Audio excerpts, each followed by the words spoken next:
First at 5. From the University of Florida's College of Journalism and Communications, you're watching WUFT News.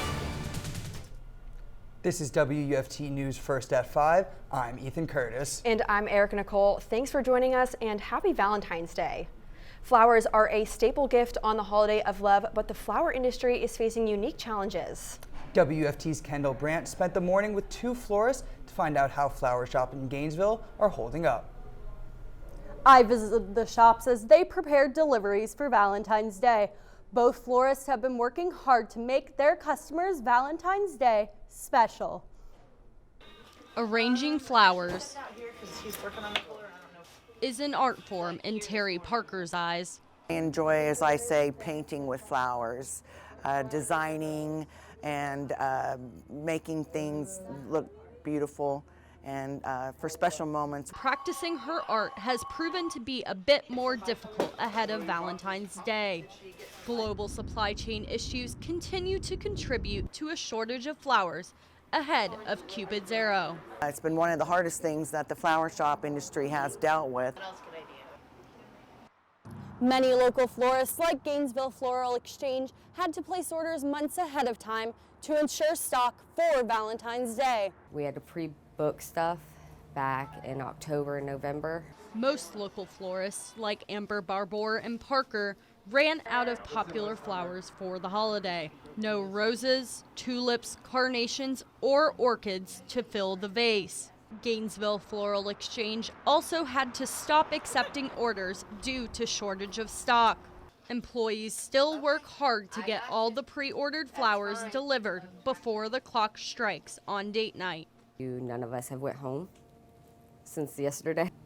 We're all extremely tired right now. I know I am. No, we just sold out. Parker said the flower shop has seen continued support and understanding from the community during difficult times. Tough last 2 years for us, and I appreciate the community in supporting us. Continued support keeps her love for her art in bloom. If you usually buy flowers at the last minute, this year you may be out of luck. A bill approved for the governor to sign will extend COVID-19 liability protections for healthcare providers. The bill will protect hospitals, nursing homes, and other healthcare providers. The legal changes make it harder to win a lawsuit over COVID transmission or COVID treatment. The protections were going to expire late next month, but if the governor signs, as expected, they will last until June of next year. Opening statements begin today in the murder trial of a retired cop who shot and killed a man at a movie theater. Curtis Reeves is just now going to trial for the 2014 death of 43-year-old Chad Olson. The retired police captain fatally shot Olson as the previews rolled at a Wesley Chapel theater. Court records show Reeves was angry at Olson for using his cell phone. A bullet also hit Olson's wife in the hand. After 8 years of house arrest, Reeves is 79 and finally standing trial. After a stand your ground defense was rejected, there were appeals and then COVID delays. We've seen a rash of school threats arrests across the country, but one in South Florida has taken an unusual turn. Police say a 13-year-old originally charged with making threats last year may have been framed by another student. In November, Pembroke Pines police arrested a girl after finding evidence of threats she made against her charter school on social media. She was detained for 2 weeks, but that now looks like a big mistake. New evidence uncovered last month shows a 12-year-old girl used personal information to fake the 13-year-old girl's identity online. Now the 12-year-old is being charged with making threats, falsifying a police report, disrupting an educational institution, and criminal use of personal information. Today, the father of a Parkland victim climbed a Washington, D.C. construction crane to protest against gun violence. Manuel Oliver, the father of Joaquin Oliver, climbed a crane near the White House. Oliver was sending tweets while up there and was escorted down at about 9:30 a.m. Streets in the area had to be shut down but reopened during the next hour. The White House issued a statement earlier today mourning the deaths of the 14 students and 3 educators killed at Marjorie Stoneman Douglas High School on February 14, 2018. Tensions in Ukraine are reaching a crescendo as that country's president calls for a day of unity this Wednesday. He says media reports indicate a Russian invasion could begin that day. Russia continues to deny it's planning to invade. NBC's Alice Barr has the latest from Washington. In an urgent message to his people today, Ukrainian President Volodymyr Zelensky saying he's been told a Russian invasion will begin on Wednesday. He's calling for a day of unity. That as the U.S. State Department announces it's temporarily moving its embassy in Ukraine from Kyiv to the western city of Lviv. Despite the Russian president's denials, U.S. intelligence indicates an invasion could come at any time. He continues to add to his readiness. He continues to give himself more options should he pursue a military path here. Russian troops continuing to build up along Ukraine's borders with more than 100,000 in place. President Biden speaking over the weekend with Russian President Vladimir Putin, making clear Russia would face severe costs for invading Ukraine and reassuring Ukraine's leader in a separate call. Here in Washington, congressional leaders getting private briefings on a critical week in the Ukraine crisis. We could look back and say a week that changed the future of Europe for literally decades to come. Ukraine is calling for direct talks with Russia. No progress yet on that front, but German Chancellor Olaf Scholz is meeting separately with each country's leader. At least one international airline now suspending flights to Ukraine as U.S. officials urge any Americans in that country to leave now. Ukrainians here in the U.S. wait anxiously for news from their relatives. She was in Kyiv recently, and she just went west because she fears the consequence, what's going to happen. While they pray for peace. In Washington, Alice Barr, NBC News. We had a rainy weekend here in Gainesville, but it cleared up just in time for Super Bowl parties last night. Yes, we had a chilly morning in Gainesville with temperatures sitting in the mid-30s, but as of right now, looks like we've warmed up. 60 degrees outside of our studio, beautiful blue and clear skies. For our current temperatures sitting in the 60s all around north central Florida, 62 Gainesville, 61 High Springs, 60 Stark, 58 Palatka, and 55 for St. Augustine. And it looks like we're going to cool down overnight, starting in the mid-50s and clear skies overall, but dropping into the 30s, giving us our frost advisory for our Tuesday morning. So Lake City, Stark, Gainesville, most of interior North Florida should be seeing a frost advisory, meaning you should be taking your plants inside and your pets inside as well to protect them from the cold. Back to the desk. You're watching WUFT-TV News.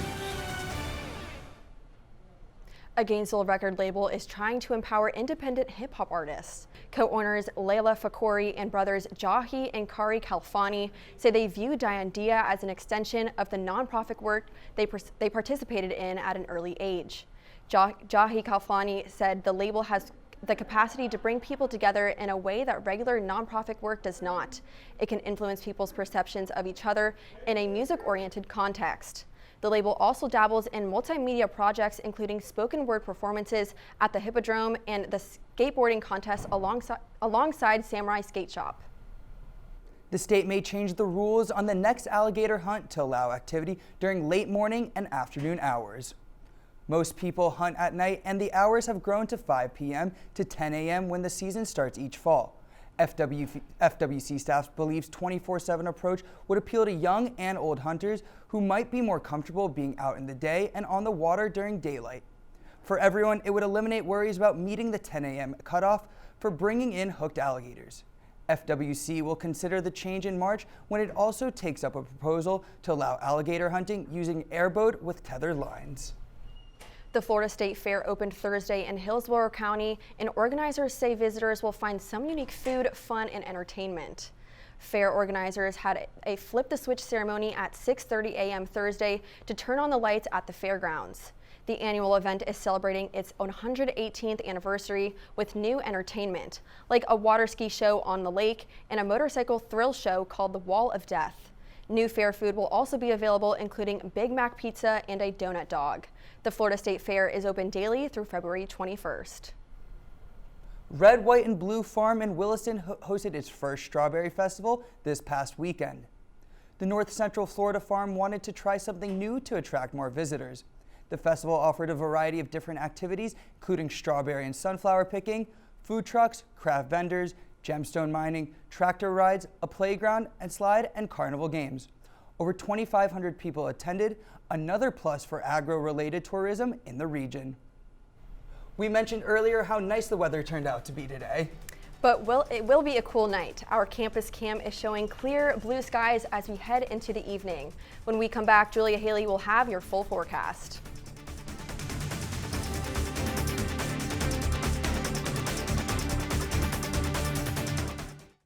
Starting at 56 degrees, but dropping about 10 degrees by 8 p.m. and cooling down even more into the morning. Now, these cooler temperatures around the mid-30s are going to be giving us a frost advisory for north central Florida, Lake City, Stark, Gainesville, and Ocala. If you are someone who has a pet or someone who has some plants that they love to keep outside, you may want to bring them inside just to keep them safe from those cooler temperatures and chance for frost as well. So for Alachua County, those temperatures sitting around 33 degrees for our Gainesville low, 33 Waldo, 33 Hawthorne as well, 32 Micanopy, and 34 around Archer. But for Marion County, seems like we'll be just a little bit warmer with a little bit less of a frost advisory. 35 for Ocala, 35 Bellevue, and 37 for the Ocala National Forest. So for this week, looks like we should be warming up, and this is all because this trough is going to be moving eastward, taking out all of these polar air masses, but we're going to be having this ridge move eastward as well, bringing those warmer air masses toward Gainesville, so it's going to be warmer throughout the rest of the week. Tuesday, those highs sitting in the upper 60s, so 68 Gainesville, 71 Ocala, 68 Palatka, 65 for St. Augustine, and it will be even warmer in the mid-70s for our Wednesday. 76 for Gainesville, 78 for Ocala, 74 for Palatka, and 70 for St. Augustine. And for Thursday, it should be a little warmer, even in the 80s. So for Friday, we should be seeing a cold front, and that should give us some clouds during the morning, some showers in the afternoon, and it could last into that University of Florida versus Liberty baseball game, giving us some showers around the evening as well. For our 6-day outlook, seeing those lower temperatures throughout the beginning of the week, but rising even into the 80s by Thursday. That cold front giving us those showers and chances for thunderstorms on Friday. Saturday and Sunday, seeing the effects of that cold front. Back to the desk. Thanks, Julia. It's an exciting time to be a Gator women's basketball fan. It sure is. They just moved up to number 17 in the national rankings this afternoon.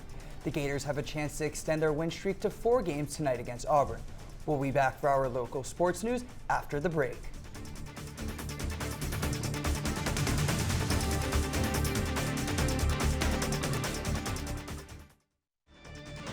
You're watching WUFT-TV News. Florida women's basketball continues its road stretch tonight when the Gators take on the Auburn Tigers. Welcome back, I'm Jensen Young.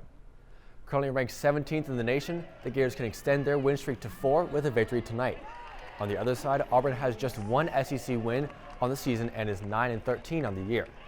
Last time these two teams met, the Gators won 68-63. Florida head coach Kelly Ray Finley is happy about how her team gets ready to play each night out. I'm really confident in how we prepare. I think they are as well. I think that we are continuing to learn about ourselves, and we know ourselves fairly well as well, so that helps us a lot. Tip-off is 7 p.m. on the SEC Network. On the men's side, the Gators snapped their 4-game win streak in an 18-point loss to Kentucky. The Gators are now 6-6 in conference play after Saturday's loss. Florida center Colin Castleton was the only Gator to score in double digits. Head coach Mike White said the team's turnovers led to their downfall. Disappointed in the start of the second half in terms of our energy level. Clawed our way back. I liked the position we were in mid-second half, or at least early to mid-second half. I don't know what minute mark, but then we had a couple turnovers, which led to easy ones for them, and it got out of hand. Next, the Gators head to Texas A&M on Tuesday.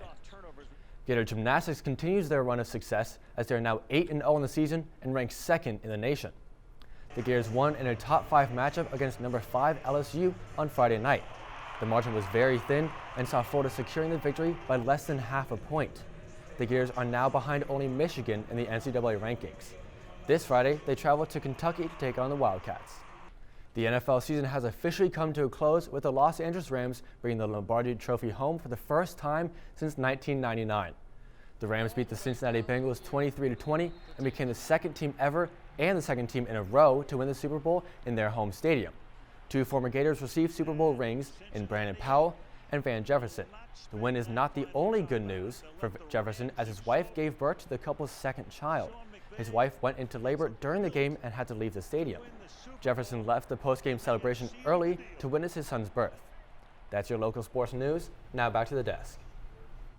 Thanks, Jensen. Love is in the air at the White House. President Biden walked to his residence hand in hand with the First Lady after returning from a weekend at Camp David. He lowered his mask and told the press, "Happy Valentine's Day." Overnight, the First Lady put a life-size display of her love on the White House north lawn. The life-sized, hand-painted wooden artwork was installed on the lawn in the shape of their dog Commander and cat Willow. Earlier in the day, the president sent out a tweet to Jill Biden wishing her a happy Valentine's Day. Before we go, one last check on the weather.